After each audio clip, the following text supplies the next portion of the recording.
una cifra en el material que analizamos hoy que de verdad, te frena en seco. Casi el 80% de los ejecutivos, un 79% para ser precisos, espera que la inteligencia artificial dispare sus ingresos. Pero, y aquí viene lo fuerte, solo el 24%, o sea, menos de 1 de cada 4, tiene una estrategia real para que eso pase. Es una brecha enorme. Es una brecha que los textos definen como la paradoja de la inversión. Y es que es justo eso. Se están invirtiendo miles de millones en la tecnología más avanzada, no, del siglo XXI, pero se insiste en conectarla a organigramas y procesos de gestión del siglo XX. Comprar la tecnología es lo fácil, digamos. Es tangible, se pone en un presupuesto y listo. Lo difícil es el trabajo invisible de cambiar cómo piensa y opera la gente. Exacto. Parece que la pregunta que todos se hacen es ¿qué IA usamos? Cuando la pregunta de fondo, la de verdad, debería ser ¿cómo la vamos a usar? Totalmente. Porque si no, corremos el riesgo de hacer lo que se plantea en el análisis. Atornillar un motor de jet a una carreta y luego preguntarnos por qué no estamos volando. Jaje es una imagen perfecta. La misión de hoy es explorar esa diferencia, ¿no? La diferencia crucial entre usar la IA para hacer lo mismo pero más rápido y usarla para rediseñar radicalmente el trabajo. Y para entenderlo, hay una lección sorprendente que viene de la historia. Y es clave entender que este no es un desafío técnico, ¿eh? Los algoritmos mejoran cada semana. Es un desafío de imaginación, de valentía gerencial. El verdadero cuello de botella no está en el silicio, está en la sala de juntas.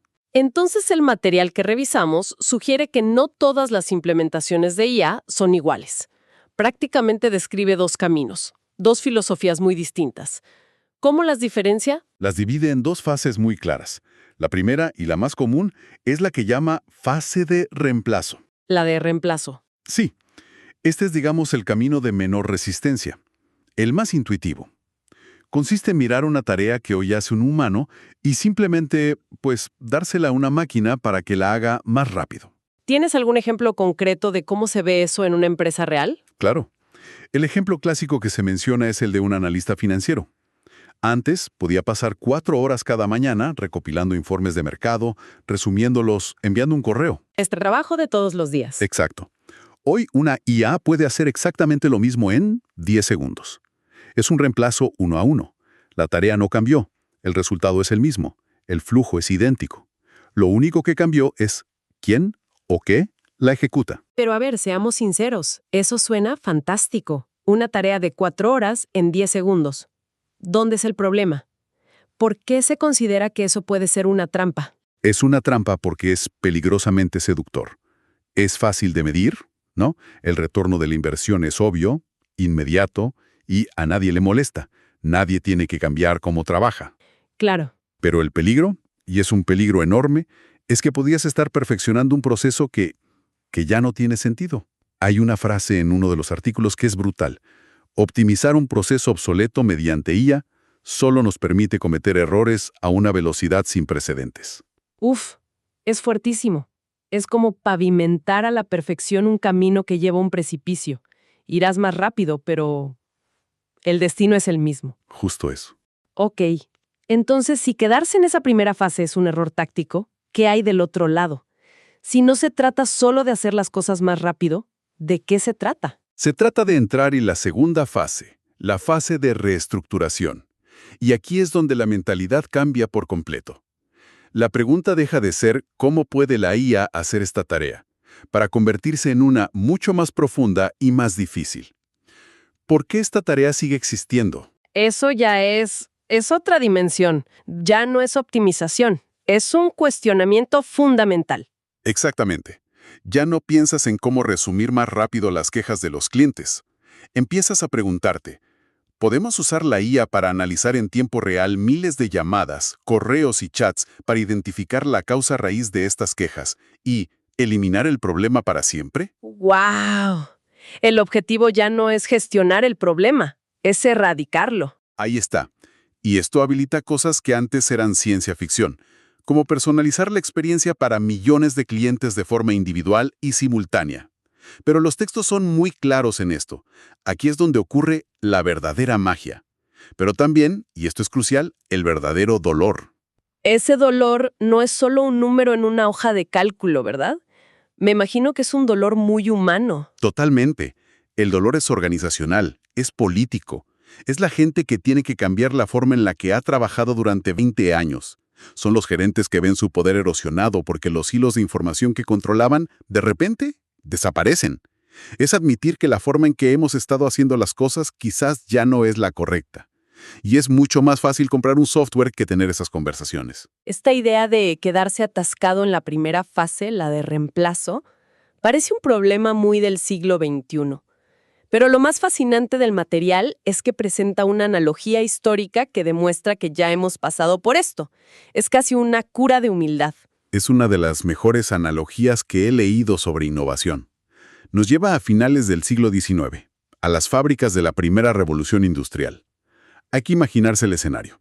Edificios de varios pisos, oscuros, ruidosos, Sí. y en el centro de todo, una única y gigantesca máquina de vapor.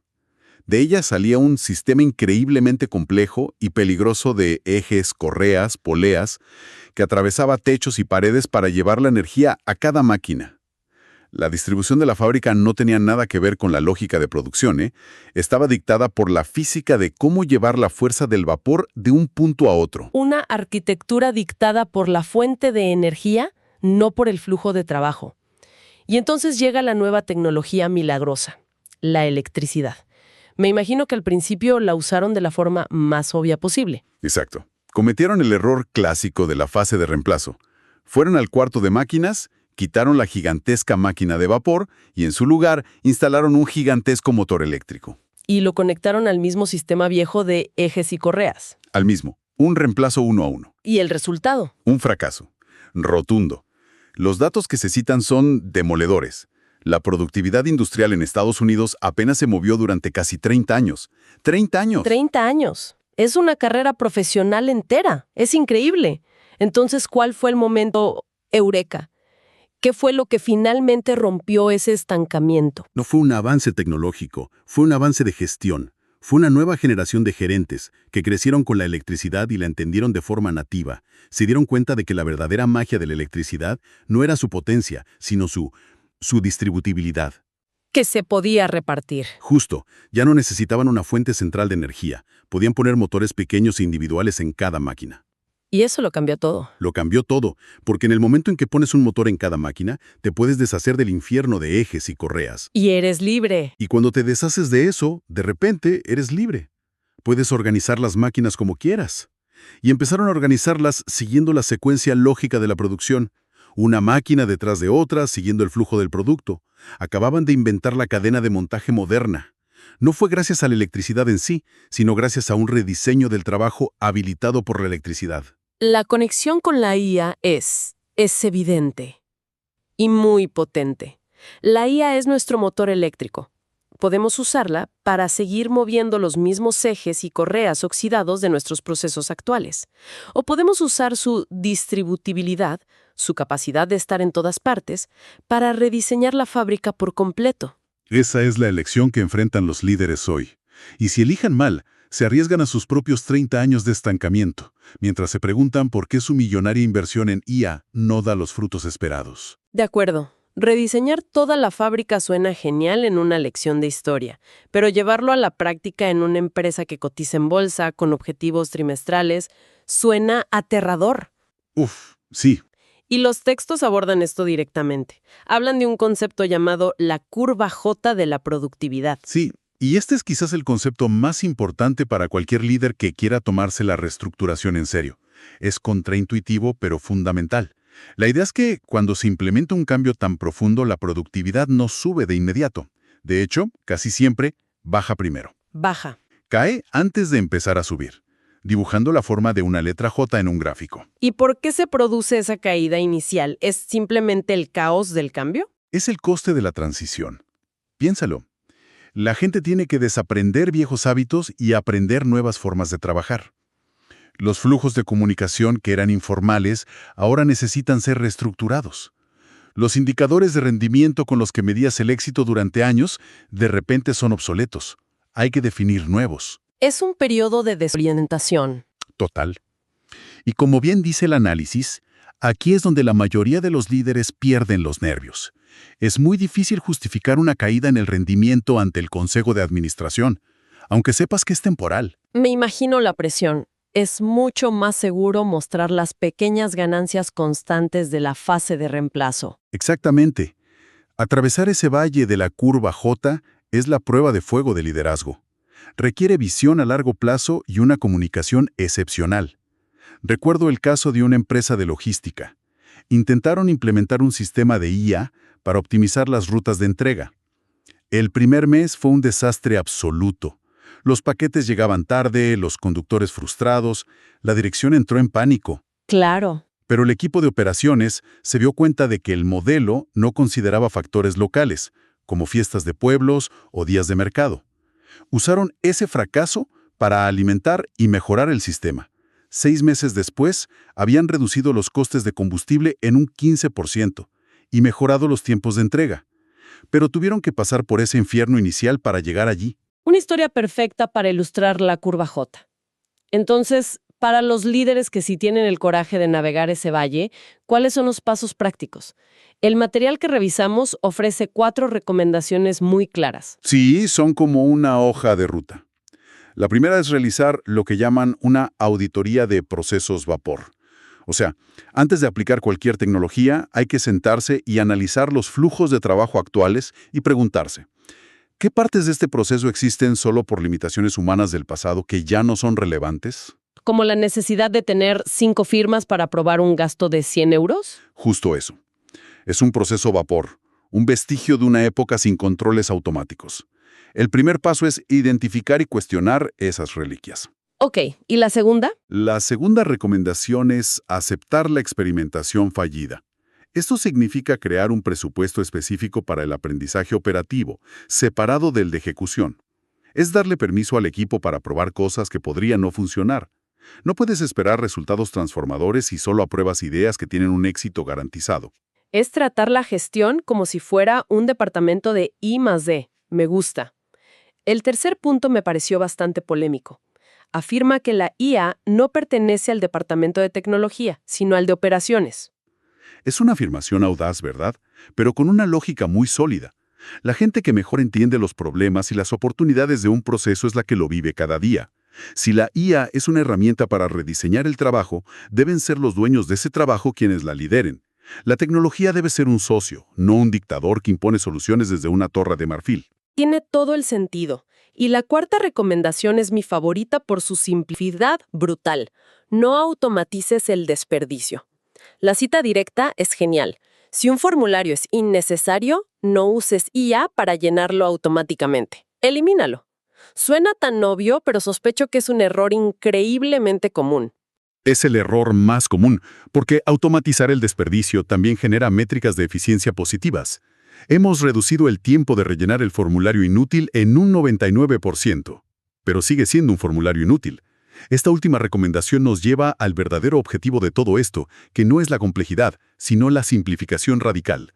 El fin último no es tener una burocracia compleja que funcione a la velocidad de la luz, es usar la inteligencia de la tecnología para desmantelar esa burocracia por completo. El mayor nivel de sofisticación es la simplicidad. Entonces, si tuviéramos que destilar la idea central de todo el análisis, parece que la IA es menos una revolución tecnológica y más una revolución de gestión. Que el mayor riesgo para una empresa no es que la competencia tenga un algoritmo un 5% mejor, sino que la competencia se atreva a rediseñar su fábrica primero. Sin duda. Y hay una frase final en el material que es lapidaria. Dice que si solo usas la tecnología para reducir costes, lo único que estás haciendo es optimizar un modelo de negocio con fecha de caducidad. ¡Qué potente! Es un mensaje muy potente, sí. La IA no viene a reemplazar al trabajador, sino a obligar al gerente a hacer su verdadero trabajo, pensar, diseñar y gestionar el cambio. El objetivo no es solo operar mejor dentro de los límites que ya conocemos, es usar esta nueva capacidad para descubrir horizontes de creación de valor que hoy nos parecen invisibles. Es fascinante. Todo el análisis empuja a los líderes a hacerse constantemente la pregunta, ¿por qué existe esta tarea? Y si llevamos esa pregunta más allá de la oficina, a un plano más personal, me deja pensando, ¿cuáles son los procesos vapor en nuestra propia forma de trabajar, de aprender o incluso de vivir? ¿Qué cosas seguimos haciendo por pura inercia, por limitaciones del pasado, que las herramientas y el conocimiento de hoy quizás ya han hecho completamente obsoletas?